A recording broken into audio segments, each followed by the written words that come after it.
পোশাক।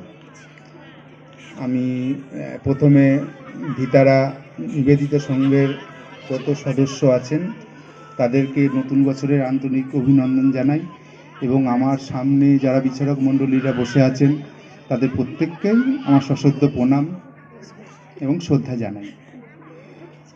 এখানে আমি প্রচলিত শিক্ষা ব্যবস্থার পক্ষে দু চার কথা বলবো, যদিও আমার এখানে সময় খুবই কম, কিন্তু আমি সময়ের দিকে তাকাচ্ছি না, যতটা আমি পারছি বলে যাচ্ছি। আপনারা খালি আমাকে একটুখানি হুইসেল দিয়ে দেবেন যে আপনার সময় শেষ। আমি এখানে প্রচলিত শিক্ষা ব্যবস্থার পক্ষে তিনটে ওয়ার্ড আমি বলতে চাই, যেটাকে effected of the education word বলছি। একটা হচ্ছে রিয়ালাইজেশন, একটা রিয়ালাইজড, আর একটা হচ্ছে রিয়ালিজম। এই রিয়ালাইজেশন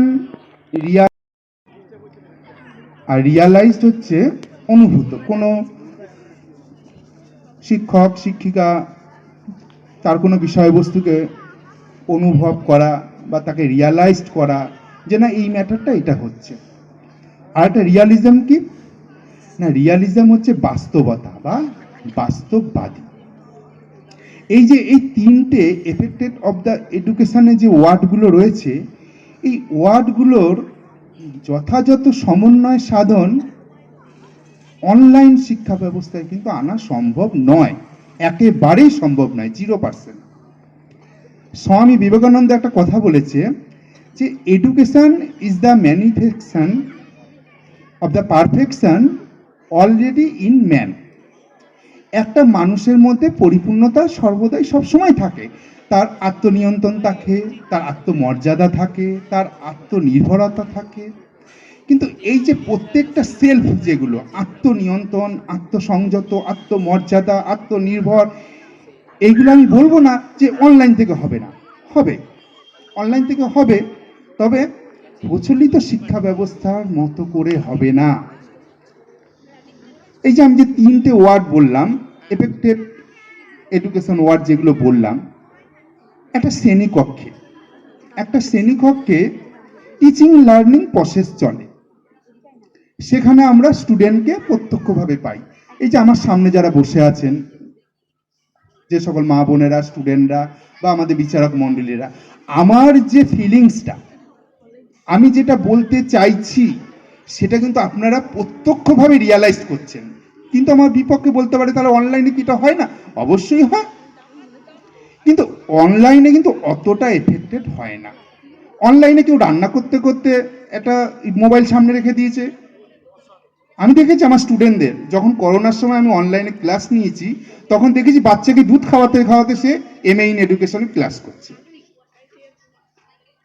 তাহলে কি আমি বলবো যে অনলাইন শিক্ষাকে সাপোর্ট করতে?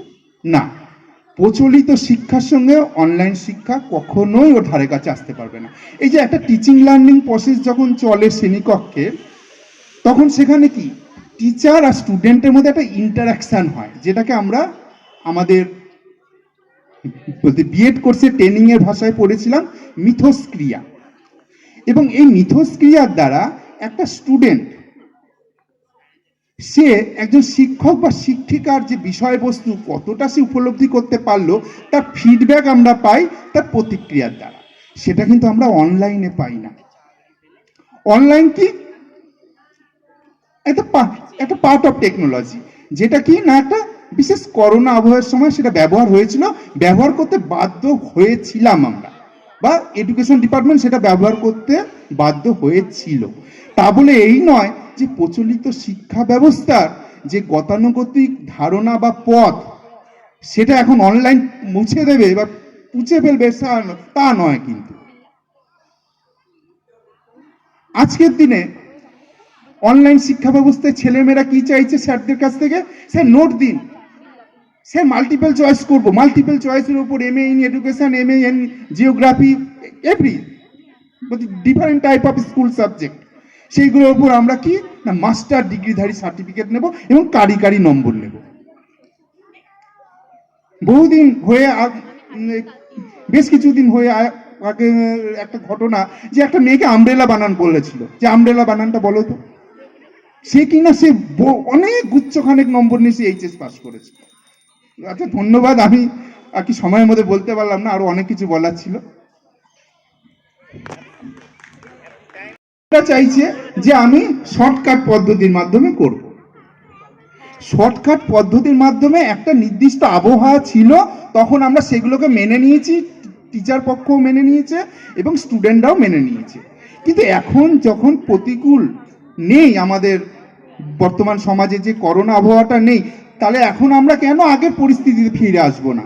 কেন আমরা আগের পরিস্থিতিটাকে ধরে রেখে আন্দোলনে নেমে যাব না? আমাদের অনলাইনের শিক্ষা চাই, অনলাইনের শিক্ষা চাই কেন? আসলে এই করোনা আবহে স্টুডেন্টদের কিছুটা পঙ্গু করে দেওয়া হয়েছে।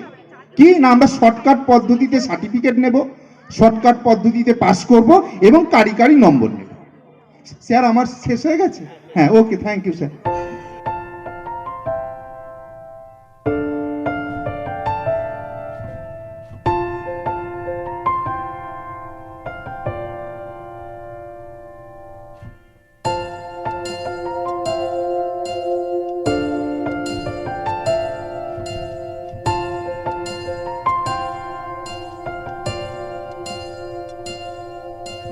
জলছবি, রং মশাল, স্কুল ছুটির হজমিরা, রূপকথার পায়রাদের গল্প বল।